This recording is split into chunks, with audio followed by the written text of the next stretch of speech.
So today we're jumping into a seriously chilling story from the YouTube channel Scary Hub.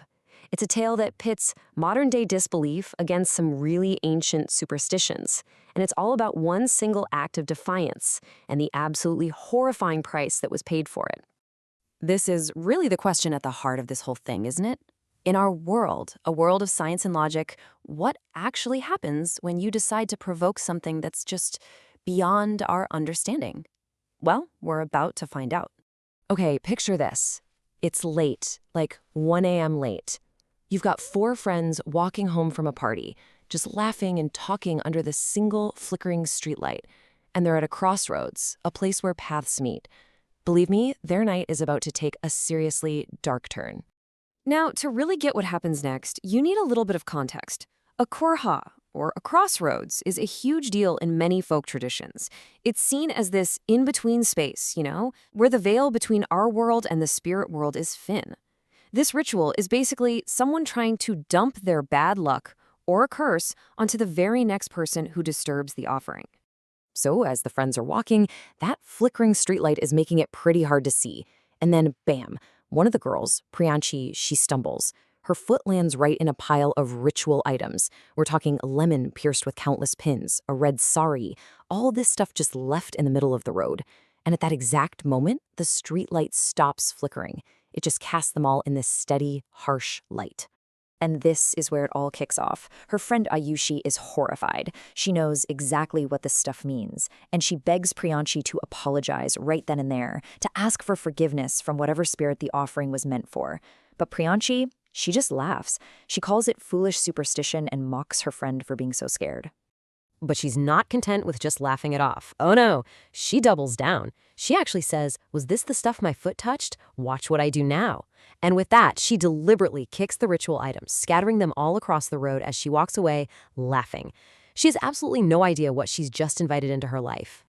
Yeah, the consequences didn't wait. That very same night, after Priyanshi gets home and goes to bed, she finds out that she is no longer alone. So she's just drifting off to sleep, and she hears it. This faint sound of someone crying in her room.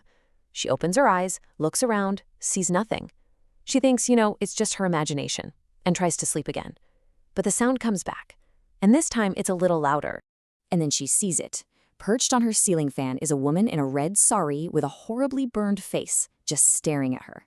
Priyanshi blinks, and the figure's gone. She blinks again, and now the woman is hanging from the fan. Before she can even process it, the apparition lunges straight for her. Her scream is so loud it brings her parents running. And this is just the beginning.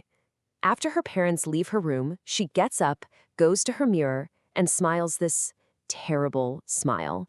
She then ruins her face with her makeup, laughing maniacally before just collapsing unconscious on the floor. Her personality has taken a sharp, disturbing turn. This is the moment her parents realize this is way more than just a nightmare. The next day, while her mother is trying to get her to eat, Priyanshi ignores the food, leaps off the bed, grabs a live cockroach from the floor, and just eats it. Her parents are absolutely horrified. This isn't their daughter anymore. They rush her to the hospital, where the doctors think it must be a mental breakdown. But then, something completely inexplicable happens. In the same ward, a young girl in another bed passes away.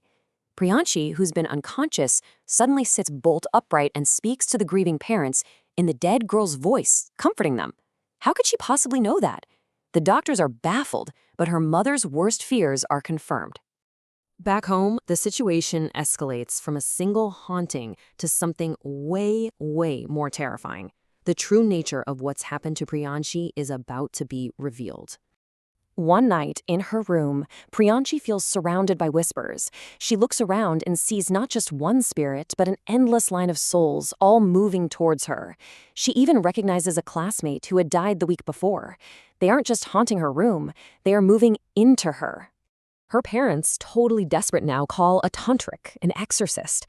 After he performs a ritual, he comes out of her room, his face just pale with this grim understanding. He tells them the problem is worse than they could ever imagine. The number of spirits possessing their daughter is countless. He literally cannot count them. And then, speaking through Priyanshi in this chorus of horrifying voices, the spirits deliver the chilling truth. She invited us in. You can't make us leave. Her body is now our home. If you try to remove us, she will go with us. The tantric explains the terrifying mechanics of the curse. When Priyanshi kicked those items, she didn't just attach one spirit to herself. No, she broke a spiritual lock. Her body became an open doorway, and now any wandering soul that finds her can just walk right in. He alone doesn't have the power to close it. But there is one last desperate hope. The tantric tells them about a massive ritual that could work, but it requires an almost unbelievable amount of spiritual power. It requires the agoras. Not 1, not 10, but 51. That's how many powerful Agori monks are needed to perform the Mahayagya, a great fire ritual powerful enough to combat the legion of spirits residing inside Priyanshi. And what follows is just an epic spiritual battle. The 51 Agoris begin chanting at dawn. Priyanshi is dragged into their circle, her body contorting as the spirits inside her resist. For 5 grueling hours, the powerful mantras act like a purifying fire, forcing each soul out one by one until finally, with the expulsion of the last spirit, she collapses. Exhausted, but free. So Priyanshi is saved, but the story isn't quite over. The events leave a permanent mark and a chilling lesson about the world we can't see.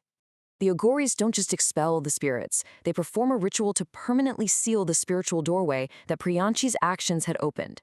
They bind her with protective threads to make sure it can never be opened again. She survived, but only through this extraordinary and terrifying intervention. The final takeaway from this story is a pretty stark warning. Be cautious of things left at a crossroads. Don't touch them, don't disrespect them. You simply don't know what kind of curse or powerful entity is tied to them, and a single moment of mockery could turn your own body into a home for countless lost souls.